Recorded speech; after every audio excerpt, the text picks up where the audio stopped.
Albert Einstein once said, everybody's a genius. But if you judge a fish by its ability to climb a tree, it will live its whole life believing that it is stupid.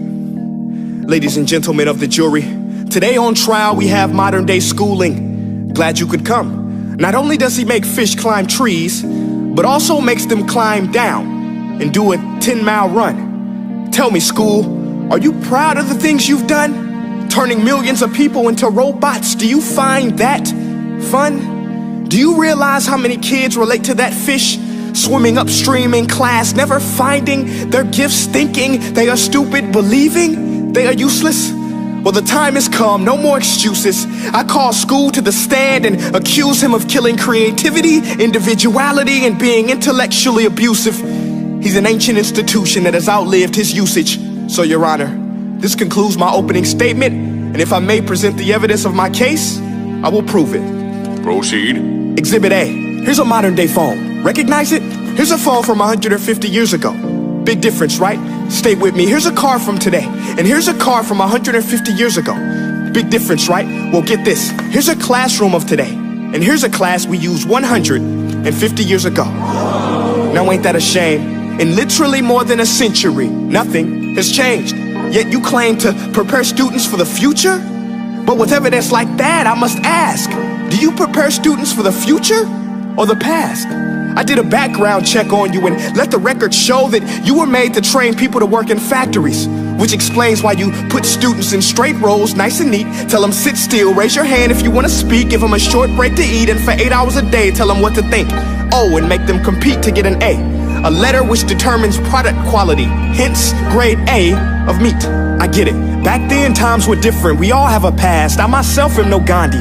But today, we don't need to make robot zombies. The world has progressed. And now we need people who think creatively, innovatively, critically, independently, with the ability to connect. See, every scientist will tell you that no two brains are the same. And every parent with 2 or more children will confirm that claim. So please explain why you treat students like cookie cutter frames or snapback hats, giving them this one-size-fits-all crap. Watch your language. Sorry, Your Honor, but if a doctor prescribed the exact same medicine to all of his patients, the results will be tragic. So many people would get sick, yet when it comes to school, this is exactly what happens. This educational malpractice, where one teacher stands in front of 20 kids, each one having different strengths, different needs, different gifts, different dreams, and you teach the same thing the same way? That's horrific. Ladies and gentlemen, the defendant should not be acquitted. This may be one of the worst criminal offenses ever to be committed. And let's mention the way you treat your employees. Objection. Overruled. I want to hear this. It's a shame. I mean, teachers have the most important job on the planet, yet they're underpaid? No wonder so many students are short-changed. Let's be honest, teachers should earn just as much as doctors, because a doctor can do heart surgery and save the life of a kid, but a great teacher can reach the heart of that kid and allow him to truly live.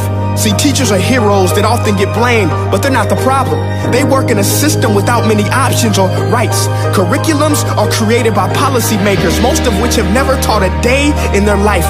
Just obsessed with standardized tests. They think bubbling in a multiple choice question will determine success.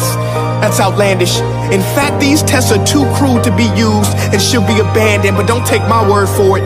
Take Frederick J. Kelly, the man who invented standardized testing, who said, and I quote, "These tests are too crude to be used and should be abandoned." Ladies and gentlemen of the jury, if we continue down this road, the results will be lethal. I don't have much faith in school, but I do have faith in people. And if we can customize healthcare, cars, and Facebook pages, then it is our duty to do the same for education, to upgrade it, change it, do away with school spirit, because that's useless. Unless we're working to bring the spirit out of each and every student, that should be our task. No more Common Core. Instead, let's reach the core of every heart in every class. Sure, math is important, but no more than art or dance. Let's give every gift an equal chance. I know this sounds like a dream, but countries like Finland are doing impressive things. They have shorter school days. Teachers make a decent wage. Homework is non-existent, and they focus on collaboration instead of competition. But here's the kicker, boys and girls. Their educational system outperforms every other country in the world. Other places like Singapore are succeeding rapidly. Schools like Montessori, programs like Khan Academy. There is no single solution, but let's get moving. Because while students may be 20% of our population, they are 100% of our future. So let's attend to their dreams, and there's no telling what we can achieve. This is a world in which I believe, a world where fish are no longer forced to climb trees. I'll rest my case.